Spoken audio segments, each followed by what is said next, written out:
Hi everyone, I am Jeff Lawton. I'm going to look at a game from Magnus Carlsen Invitational Prelim, which is an online tournament. 8 of the world's top players, including Magnus himself, the world chess champion. And the first stage is round robin for the 8 players, so it's 7 rounds, and this is a round 1 game. The time control is 15 minutes plus 10 seconds per move. And with white, we have Maxime Vachier Lagrave of France, and he's ranked 5th in the world. And playing black, Anish Giri of the Netherlands, and Anish is ranked 10th in the world. So Maxime had white, and straight away we had a surprise because he opened with d4 instead of his usual opening move of e4. We had knight f6 from Anish, and now c4, e6, and now knight c3. Allowing the Nimzo Indian, which Anish Giri plays. Bishop b4, queen c2. We had castles for black, and now e4. And we had d5. So this is the main line theory in this particular line when white goes with e4. e5, knight e4, bishop to d3 developing, and now c5. We had knight f3. cd4, knight d4, now bishop d7, attacking the pawn on e5. So we had bishop f4 to protect that pawn, and now queen h4 attacking the bishop. So we had g3, which attacks the queen back while also defending the bishop, and we had queen h5. Now castles for white. So we had g5, which looks a bit crazy if you don't know the theory of the line, but this has all been played before, and indeed Anish has played it from the white side of the board against Fabiano Caruana in Tata Steel this year. Then we had c takes d5, g takes f4, d takes e6. A lot of simplification goes on now. Knight c3, e takes d7, f g3, h takes g3, bishop takes d7, and b takes c3. So now we get to this position. White's a pawn up, but it's only temporary, and black has the bishop pair, which in an open position it should be good. So we had rook a c8, pinning the pawn, of course. So if the pawn moves here, then black probably just takes on e5 and regains the pawn with a perfectly good position, and yeah, it doesn't look like much for white.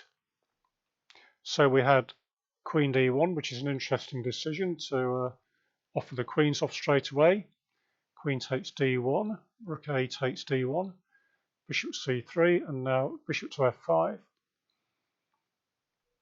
And then we had rook c4. So this forces an opposite colour bishop endgame, because if the knight moves, then the bishop falls. So white has to play bishop takes d7, but doubtless Maxime had prepared all this. Rook takes d4, rook takes d4, bishop takes d4, and now rook e1. So we now have opposite colour bishops, which are generally thought to be drawish. Opposite colour bishops means this bishop's covering the black squares, and this one the white squares. And generally, when you have opposite colour bishops, you're supposed to give drawing tendencies. So it's interesting why Maxime should have gone down this whole line, because he knows that Anish, well, he's very well known for his opening preparation, but particularly this line, which he's played against Caruana. So we had rook d8, bishop dropped back to a4, rook to d5, attacking the pawn on e5, and now e6, f takes e6, rook e6, and we had rook e5, trying to trade rooks. If the rooks come off the board, then white abandons any hope of trying to gain any advantage at all. So he played rook d6, bishop c5, and now rook back to d2. So white's gone a bit passive for the time being, but he's going to hope for activity later on. But for now, he's keeping this pawn protected. So we had king g7, king to g2, b6, and now bishop b3, which is a very nice diagonal, controlling central squares like d5, and also limits the activity of the black king on the king side. And on top of that, it helps to control the f7 square, which hopefully this passed pawn can advance to. But that certainly won't be easy. But if you do manage to get the pawn ever down to here, then black's going to be in big trouble, really. So we'll see whether Maxime can achieve this. So we had h6, f4, rook to e3, and now rook d7 check. Rook back to e7, blocking the check, and now rook d8.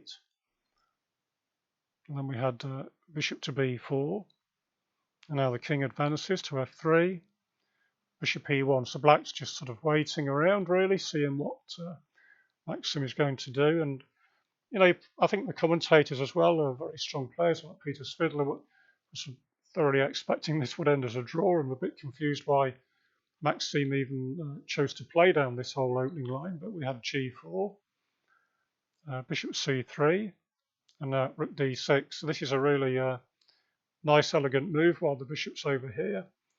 And we had bishop f6. And now this is the idea behind rook here, is to play bishop e6. And now the rook's action is blocked. And this means that the white king is able to advance into the f5 square with the help of the shelter from the bishop. So we had rook c7, king to e4, bishop e7 attacking the rook, rook d3, king f6, stopping the king advancing and also attacking the bishop, bishop to b3, and now Anish decides rather than sitting there passively to play b5, rook d5 attacking the pawn, rook c5 protecting it, rook d7, and now a5. So now the position has changed a little bit because black has he's got his king forward, but he's started advancing his pawns. And you would think that that would help him if he can simplify on the queen's side. But if anything, black's running into difficulties here, as we see. Rook a7, first attack the pawn, a4, and now sort of lovely square for the bishop on d5. And then we had rook c1, rook a6 with check. Now the black king has to go back. And now white achieves one of his main goals, which is to keep the king coming forwards. And the position is becoming surprisingly difficult for black. It's not even 100% clear that he can still hold this now, believe it or not. It's certainly torture, really, to have to try and defend this position. Certainly black's, at the very least, is going to have to suffer to try and draw the game. So we had rook c7 covering the 7th rank. And now rook a5 simply attacking a pawn. And we had rook c5 protecting it. And now the king now advances to e6. And bishop d8. And we had rook to a8 hitting the bishop. And now bishop to h4. So black has to stay on this diagonal. The difficulty with bishop c7 is that simply f5 is very strong and there's no way to stop f6 to f7. And the game would be all over. So Anish has to play bishop to h4. And now we had rook a7 check. And just to show you how difficult it can be for the black king is that this move straight away walks into bishop e4 check. And there's nowhere for the black king to go. And after rook f5, bishop f5 is checkmate. Unusual sight of a checkmate in the endgame. But if black, instead of king g6, tried king h8, then white can play this move. And then black is sort of a bit stuck for moves. Everything makes the position worse. We can't move a pawn because white can simply take that off. And if you make a move such as bishop to g3, then, sorry, let's do that again. After king h8, king e5, if you play bishop to g3, then we can play rook d7. And after b4, white can then advance the king. And it's too late to take this pawn now because of the same checkmate as before, rook d8, king h7, and now bishop e4, only move, rook f5, and again we have checkmate. So instead of that, we could play rook to c1, Instead of moving the bishop, play the rook down to c1. But then again, we can play king f5. And now the threat is to come king here. And there's simply no way for black to stop this. You can play rook d1 when king g6 doesn't work at the moment because of rook d5. And after check, black's safe because of rook d8. So that means that white has to bide his time with rook to d7. But now there's a threat of king g6 because notice the black king can't escape. All its squares are covered. The rook's covering these two squares and the bishop's covering that square, so the king has to stay put. And even in an endgame, a king stuck in the corner is a distinct liability, of course. So we have to play rook g1, there's no other choice.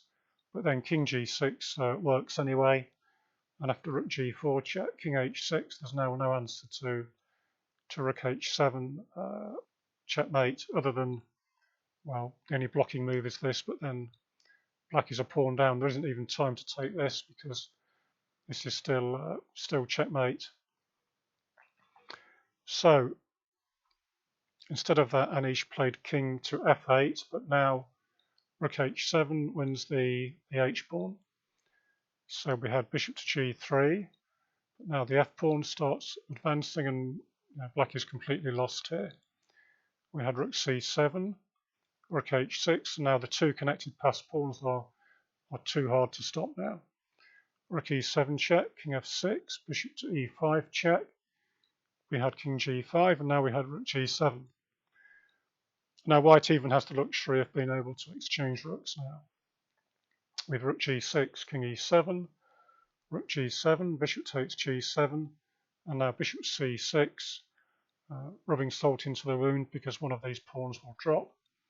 We had a3, bishop b5, and in this position, Anish Giri resigned the game to Maxime Vachier Lagrave, because if he continues, for example, if you play bishop to c3, we can go king g6, bishop d4, and now g5. Forces the move f6, next move, bishop c3, f6 check, king f8, and now king f5. And now the pawn is about to advance to here and then become a queen, because we can always use the bishop on this diagonal to protect the g8 square. So black would have to try something like this, but it doesn't help.